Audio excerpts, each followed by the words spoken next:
Hi everyone, glad to see you back on the channel. Today we're diving into one of the most important conflicts in European history, the Franco-Prussian War. Fought between 1870 and 1871, this war reshaped the balance of power in Europe and laid the foundation for tensions that would eventually explode into the First World War. The Franco-Prussian War was fought between the Second French Empire under Emperor Napoleon III and the Kingdom of Prussia, led by King Wilhelm I and his powerful chancellor, Otto von Bismarck. But this was not just a simple clash between two countries. It was the final and decisive step in the unification of Germany under Prussian leadership. To understand why the war happened, we need to look at the broader political landscape. Throughout the 19th century, the German-speaking states were divided into dozens of independent kingdoms, duchies, and principalities. Prussia had already defeated Denmark in 1864 and Austria in 1866, increasing its influence. Bismarck's ultimate goal was to unite all the German states into a single empire, and he believed that a war with France could rally the southern German states to join Prussia. France, meanwhile, was wary of a rising Prussia. Napoleon III feared that a unified Germany on France's eastern border would threaten French power and prestige. Tensions escalated over the question of who would occupy the Spanish throne after it became vacant. A Prussian prince was considered for the position, alarming France. The crisis deepened with the famous EMS dispatch. Bismarck edited a diplomatic message between the Prussian king and the French ambassador, making it appear as though both sides had insulted each other. When the edited version was published, public opinion in France was outraged. In July 1870, France declared war on Prussia, believing it could quickly defeat its rival. However, France badly miscalculated. The Prussian army was highly organized, modern, and supported by efficient railways that allowed rapid troop mobilization.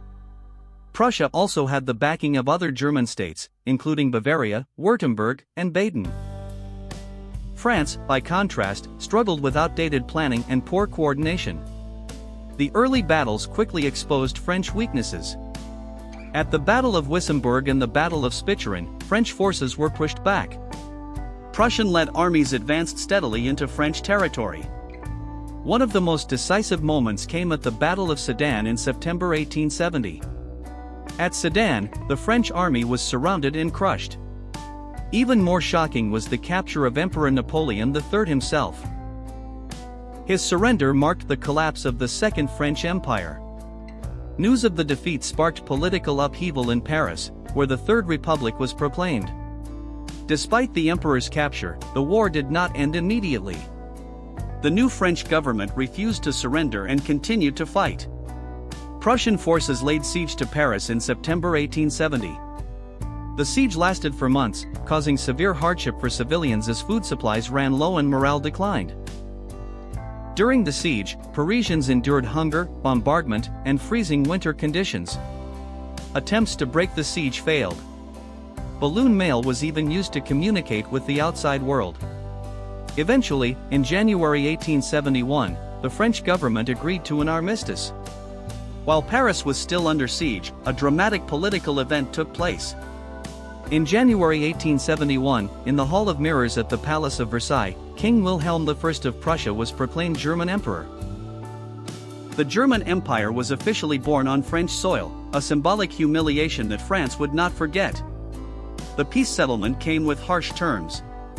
Under the Treaty of Frankfurt, signed in May 1871, France was forced to pay a large indemnity and surrender the territories of Alsace and part of Lorraine to Germany. These territorial losses deeply wounded French national pride and fueled a desire for revenge known as revanchism. The consequences of the war were enormous. Germany emerged as a powerful, unified empire and quickly became the dominant force in continental Europe. France, on the other hand, faced political instability and a crisis of identity. The loss of Alsace-Lorraine remained a bitter grievance for decades. The war also influenced military thinking across Europe. The effectiveness of rapid mobilization, railway logistics, and modern artillery demonstrated that warfare was entering a new industrial age. European powers took note, accelerating arms races and alliance building that would shape the coming decades. In France, the aftermath of defeat led to internal turmoil. In March 1871, shortly after the armistice, an uprising known as the Paris Commune erupted. Radical workers briefly took control of the city, seeking social and political reforms. The French government eventually crushed the Commune in a brutal crackdown, deepening divisions within French society. For Germany, unification brought both triumph and new challenges. The new empire included diverse regions with different traditions and religions. Bismarck had to balance internal politics while managing foreign relations carefully to prevent a coalition of hostile powers from forming against Germany. The Franco-Prussian War also altered the diplomatic map of Europe.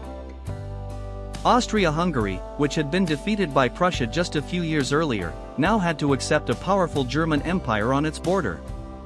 Russia watched developments closely, while Britain maintained a cautious distance but grew concerned about shifting power dynamics.